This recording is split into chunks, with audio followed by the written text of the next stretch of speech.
Being active, moving the body, moving the joints, getting the blood flowing. We were never created or evolved, whatever you believe, to sit around hunched up like this. This is not how the human body or any other creature in our beautiful planet was created or evolved. We need to move. We have to run, we have to climb, we have to throw spears. We need to move the body. We have to have cardiovascular exercise, moving the blood throughout the whole body, getting the heart rate up. We have to lift heavy things, twist, turn, have one leg up, one leg down. We need to have mobility. Mobility is being able to move the body with strength. We need to have balance. Can we lift our leg up? These are all aspects that we have when we move the body. So let's talk about a few things that the research shows around movement. First of all, we have to move throughout the whole day. In his book, Exercised, Dr. Daniel Lieberman says that we should have movement every 12 minutes. So what I do is when I'm sitting at my desk, I set a timer for 12 minutes, and every 12 minutes I get up and I try to move every muscle of my body so that I can get all those muscle fibers moving, getting some blood flow, bringing the blood to my brain. The other thing is we should be doing strength training. And I'm not saying you have to become a bodybuilder, but you should be working the muscles 2 or 3 times a week. And I don't care if you're an 80-year-old or a 12-year-old. Muscle development is critical. And we want to lift heavy things, the heaviest that we can without getting injured. I highly recommend you work with a coach to find out what you should be doing as far as strength, because if you try to lift something that's too heavy for you, you will pull ligaments, you will injure yourself. So you have to be very careful, but don't be afraid. So things that you can do to start with, I recommend yoga. I am a yoga teacher, so I am biased, but yoga is a great way to start building strength. You can also use exercise bands, light dumbbells, but work up. And by the way, body weight is very heavy, so doing things like pull-ups and push-ups and even squats, lunges, planks, these are all body weight exercises that are very challenging and may actually be too much for some people to start with. So you want to actually build up to body weight. And then once you're past that, you can go into more heavy lifting. So weightlifting, it's not for bodybuilders or gym bros. It's critical for us. Weightlifting actually builds our bones. We have to think about that as we age. We become more and more frail. Also, weightlifting builds muscle, obviously, and muscle starts becoming more and more challenging to build as we age.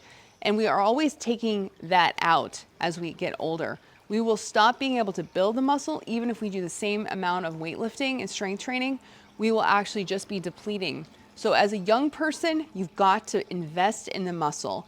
I would say build that muscle as much as possible, focus on building muscle. And then as you age and you start depleting that muscle, you will have that as a reserve, which will help you not become frail. The other thing is cardiovascular. So even just going for a walk, walking every day, as they say, 10,000 steps is a nice round number, but I would say walk as much as you can, walk up hills if you have that available, get a little treadmill if you cannot find a place to walk. Also find a way to have cardiovascular exercise in your day without going anywhere. So let's say there's another pandemic, God forbid, or there's smoke, or it's hailing. Have something in your house like a bike, a rowing machine, a little treadmill, some kind of system that can let you get your heart rate up high for 20 to 30 minutes a day, that you don't have to rely on going out. Like if your car breaks down, you can't get anywhere, there's a snowstorm, like the perfect thing is everything is going wrong. Can you exercise in your own home? Take out the chance, take out all the excuses, have something in your home that you can get that blood flowing through your body. This is not an option.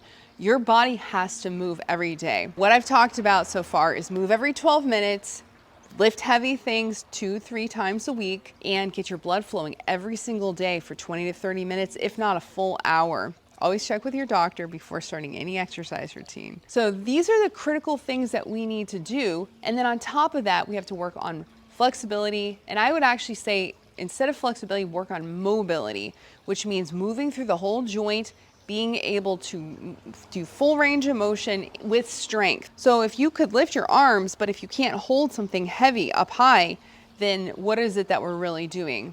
So even as a yoga teacher, I don't really like passive stretching. I like more active stretching, isometrics, holding things, warrior two, right? Holding it strong. We want to build the strength and mobility in our flexibility. And then balance. This is something you have to practice. As you get older and older, unfortunately, we begin to lose our balance. So practicing every day, even if you have to hold onto a wall, lifting up one leg is going to help build that balance. The nervous system has to get used to that and keep that nervous system balanced throughout the whole body. So today I've talked about moving your body, staying active. You've got to move every 12 minutes. It's not an option. Set a timer. If you're watching TV, get up. If you're in a movie theater, tap those feet. I have other videos about what to do if you're trapped and you're sitting on a plane or on a train or in a very boring Zoom meeting. Tap those feet, tap the heels. That's gonna help keep the blood flow. But whenever you can, every 12 minutes, get up and stretch. Lift heavy things, but be careful to lift appropriately heavy so that you don't hurt yourself. Work on mobility, flexibility, balance, and every day get at least 20 to 30, if not 1 hour of cardiovascular, moving the blood through your body. It's not an option. You gotta do it.